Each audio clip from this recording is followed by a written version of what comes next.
Olá, olá, olá, boa tarde. Iniciando, né? 1º de outubro, mês das crianças, um mês maravilhoso para nós da Criar e Brincar, porque vocês sabem que para nós brincar é coisa séria e brincar é o trabalho da criança, né?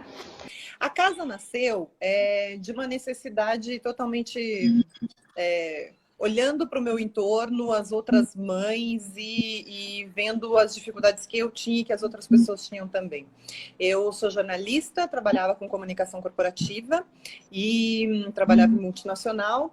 E quando veio a Valentina, eu decidi tirar um ano de licença no qual eu achava que eu ia formar um super bebê, que eu ia ensinar para esse bebê linguagem de sinais, ler cartões com letras, que eu ia fazer um bebê incrível e que em um ano minha tarefa como mãe estava ok, que eu ia voltar a trabalhar no que eu amava loucamente, 12, 14 horas por dia e estaria realizada em todos os campos da minha vida. Só que nessa licença mais longa que eu resolvi tirar, eu comecei a ver que não tinha muitas atividades para fazer com uma criança tão pequena. Era a época em que estava nascendo o Cinematerna, estava nascendo a dança materna, então nós somos contemporâneas ali, todo mundo da mesma época, mas não tinha outras coisas. E eu encontrava nesses lugares mães que, assim como eu, tinham estudado para outras profissões, mas elas não sabiam, não tinham orientação para ser mãe, a não ser os pitacos da vizinhança e tudo mais, mas não tinha uma orientação técnica, científica, de como que eu posso ajudar meu filho a se desenvolver. Eu mesma sentia muita solidão, né? A maternidade é muito solitária. Os meus amigos, eles continuavam no bar discutindo política e eu queria encontrar pessoas que eu pudesse conversar sobre quantas vezes eu acordei de madrugada, a cor que tá o cocô do meu bebê. E eu não tinha mais essas pessoas com quem falar. E aí, indo no Cinematerna, na dança materna, quando a Valentina completou 6 meses na natação, eu comecei a perceber o quanto as outras mães tinham a mesma necessidade, as mesmas dores que eu sentia, elas sentiam também. Sempre aparece lá uma avó, uma tia, um vizinho que diz assim, não, mas o filho da fulana falou com 9 meses, andou com meses, fez tais coisas impressionantes, né? Sempre tem alguém para dar um parâmetro curioso para a gente lidar. E aí, nisso, o jornalista é um ser humano muito curioso, né? Muito investigativo. Então, a Casa do Brincar, ela nasce muito dessa necessidade. Assim, eu tive a sorte de encontrar uma sócia psicomotricista que tinha acesso a canais super importantes, a pessoas formadoras de cursos fantásticos, cursos que são referência aqui no São Paulo e no Brasil. E ela guiou os meus caminhos, me ensinando o que ler, que caminhos ir. Ela era muito exigente, queria que eu aprendesse muito e tudo. E então a Casa do Brincar, ela nasceu inclusive como um espaço nos fundos, era uma salinha nos fundos de uma loja de brinquedos educativos. O intuito principal era que fosse um espaço de estímulo ao vínculo familiar. Então a intenção sempre foi trazer esse adulto para perto. Como é que a gente faz para esse adulto que está com a sua criança participe mais ativamente, para que ele se entregue mais, para que ele se sinta confortável, se sinta seguro e que ele esteja realmente presente na vida da criança. O estímulo ao vínculo familiar acho que era a coisa mais importante. E no início tinha essa pegada de psicomotricidade. Em 6 meses o negócio deu muito certo. Nós fomos Legal. convidadas a sair da loja onde a gente estava, porque incomodava muito. E aí a gente deu um passo enorme, que a gente pulou de uma salinha de 12 metros quadrados para uma casa de 200, sem saber direito o que a gente estava fazendo, como ia acontecer e tudo mais. E aí a gente começou a ver, era uma época que não havia outros espaços que a gente acabava encontrando eram espaços de apoio pedagógico. E então a gente teve inclusive dificuldade para a formação dos profissionais. A gente estudou muito para ajudar esses profissionais a encontrarem o caminho, porque a gente conseguia encontrar no mercado um profissional, por exemplo, de musicalização bárbaro, mas acostumado com crianças de 5, 7, 10 anos. que não entendiam o tempo de atenção de um bebê, que não entendiam os recursos que precisava para manter a atenção deste bebê. E aí a gente foi se ajudando, foi encontrando muita gente muito legal no caminho, e a Casa do Brincar foi crescendo muito. A Casa do Brincar, isso foi 2009 para 2010, então são 11 anos já nessa história, e disso teve a possibilidade de surgirem outros negócios que têm muita sincronicidade. Capacitação de educadores, a parte de eventos corporativos, porque aí a gente também percebeu a necessidade dos lugares de ter experiências que fossem muito relevantes para as famílias. Então, uma empresa, ou um shopping, ou um evento de uma maneira geral, vai receber as crianças e não quer aquele mais do mesmo, não quer o tio fulano fazendo escultura de bexiga e maquiagem de rosto. Quer que essas crianças tenham uma experiência de fato que seja marcante e que elas levem para toda a vida. E a Casa do Brincar, ela entra nesses espaços, construindo esse público, que foi incrível, assim. A gente teve a chance, a possibilidade de ajudar, inclusive, outros lugares a abrirem negócios semelhantes, outras pessoas abrirem negócios semelhantes.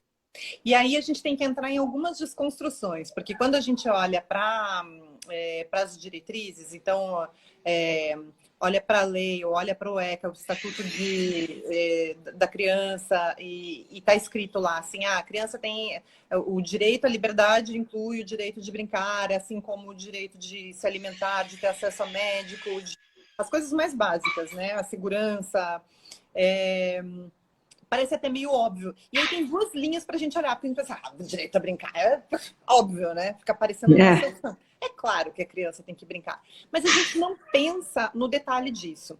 Se a gente olhar para o lado de as classes sociais com menos recurso, essas crianças muito cedo, elas têm que trabalhar. Elas não vão brincar porque elas têm que vender pano de prato no sinal, elas têm que fazer coisas e acabam ficando fora da escola e fazendo coisas que não são da infância, que são uma antecipação da vida adulta. E para as outras crianças que têm recurso, a família normalmente se norteia, tem uma projeção muito grande da vida que o adulto está levando para o que vai ser o futuro da criança. Então, a gente começa a olhar para mães e famílias de uma maneira geral, cuidadores, que eles são muito pressionados na vida profissional deles. E eles acabam refletindo isso para a criança. E aí eles colocam uma quantidade de conteúdo e de cursos e de formações na criança desde cedo, fazendo dela um mini adulto. Crianças muito pequenas, às vezes, têm agendas executivas com todos os dias da semana tomados. E aí a gente volta exatamente nesse ponto. A gente não sabe, o que você mencionou, a gente não sabe como vai ser o futuro profissional das nossas crianças. Será que agora, com essa nova formação de sociedade que a gente está tendo aí, que a gente está destruindo o nosso planeta, a gente não sabe o que vai ter para os nossos filhos daqui a 30 anos. Exatamente. As profissões que a gente conhecia, algumas estão se desmanchando e estão surgindo outras que a gente sequer imaginava que eram possíveis. Essa criança, ela tem que ser... E a gente também não sabe o talento e o que as nossas crianças gostam e o que elas querem fazer. Então, a gente tem que dar uma formação igual a que a gente teve? Será que a gente não tem que investigar mais e pesquisar mais? Na Casa do Brincar, a gente sempre insistiu que se a gente conseguir dar ferramentas para construir seres humanos mais criativos, seres humanos que saibam se relacionar com o outro, e seres humanos que sejam resolvedores de problema, e que, assim, sejam investigativos, interessados. Com isso, essa pessoa ela vai ser o que ela quiser na vida quando ela crescer. E a gente precisa passar por essas desconstruções, né? Do olhar do adulto, se preparar e tratar a criança como um ser humano que já é, e não um ser humano que vai vir a ser.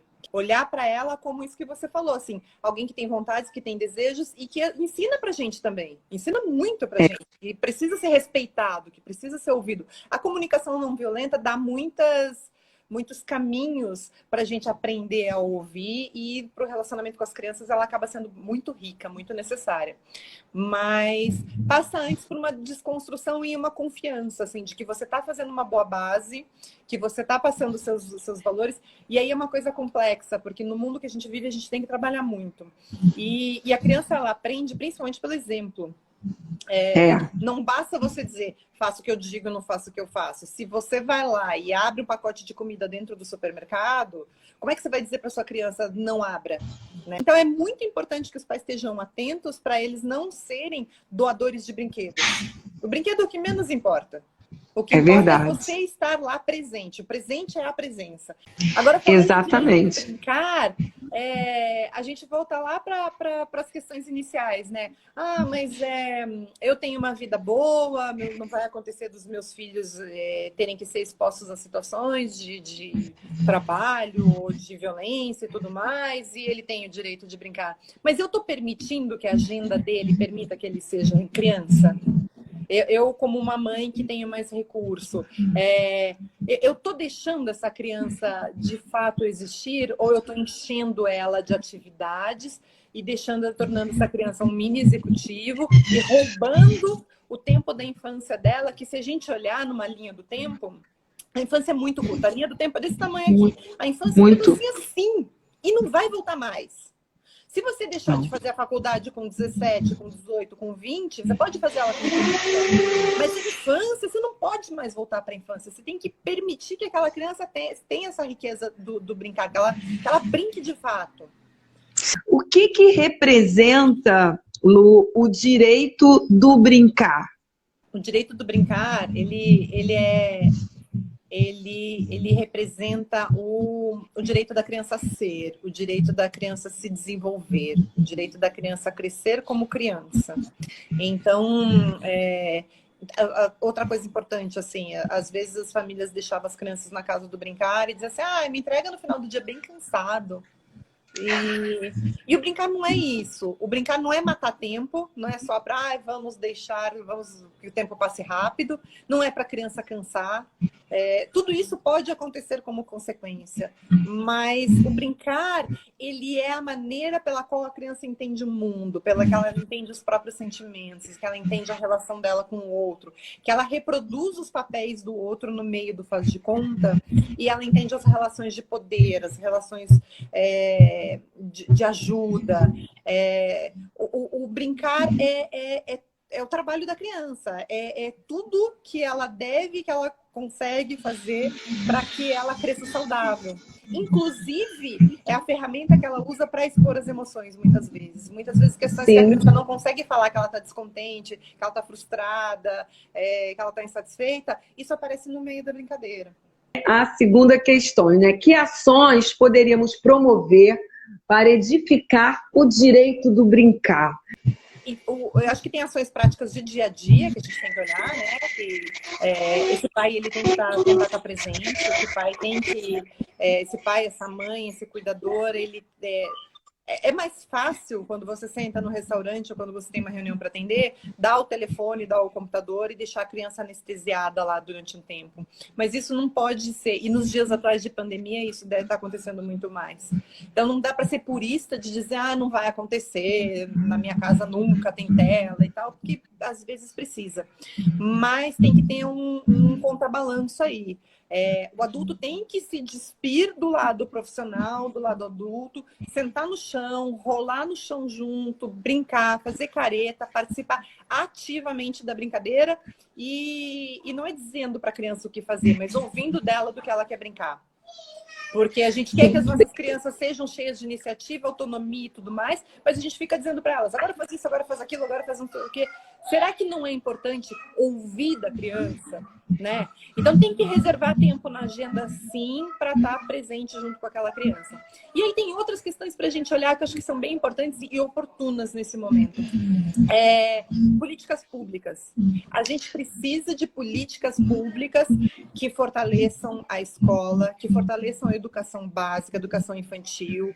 Isso não pode ficar só no discurso do governo de vamos fazer e tudo mais, mas fica tirando dinheiro de ações como o Fundeb e tirando recursos da escola privada. Então, se tem um ponto que a gente precisa olhar agora, e por isso que eu estou dizendo que é oportuno falar sobre isso, é a hora que você vai os candidatos nas próximas eleições lá no futuro, olhar para candidatos que olhem pela família e pela infância. E não de olhar pela família de vamos ser conservadores. Não, eu estou falando pela educação mesmo, assim, bem preciso. Quem está preocupado com a educação de base? Porque senão a gente fica aqui em casa, beleza, eu brinco mais com meu filho e tal, mas o meu filho não vai viver sozinho no mundo. Meu filho vai viver no mundo com outras crianças. Não adianta eu fazer um filho incrível se ele está num mundo que é dificílimo, que é o mundo que a gente vive hoje. Então, exatamente. A gente precisa que, mais do que as ações que a gente faz dentro de casa são fundamentais, mas a gente precisa ganhar força como massa e ter representantes na política que estejam olhando para a infância e que consigam fazer outras ações para a gente conseguir deixar crianças melhores para esse mundo ser melhor também. Vamos para a terceira, né? A gente até já falou a terceira, né? Como o poder público poderia incentivar e convidar as crianças ao brincar, né? Eu acho que também passa por uma coisa de a gente, e agora com a pandemia a gente tem vivido isso mais intensamente, eu tenho tentado passar essa informação para as pessoas. Da gente começar a olhar, voltar para o simples, olhar para as coisas simples que a gente tem e o que a gente pode, como brincar pode ser simples, barato. Exatamente. Então, aqui em São Paulo, as praças estão abertas. Isso eu sei. Então, tem muita coisa para fazer com um recurso quase nenhum que as pessoas, às vezes, elas não estão sensibilizadas para isso. Porque elas ainda acham que eu preciso do brinquedo para conseguir brincar. E aí falta aquilo de incentivar a criança e ouvir a criança. Porque você fala para a criança, tá bom, a gente vai levar uma bolinha de sabão para fazer na praça. E aquela bolinha de sabão, ela vira uma outra viagem ao país maravilhoso da Alice.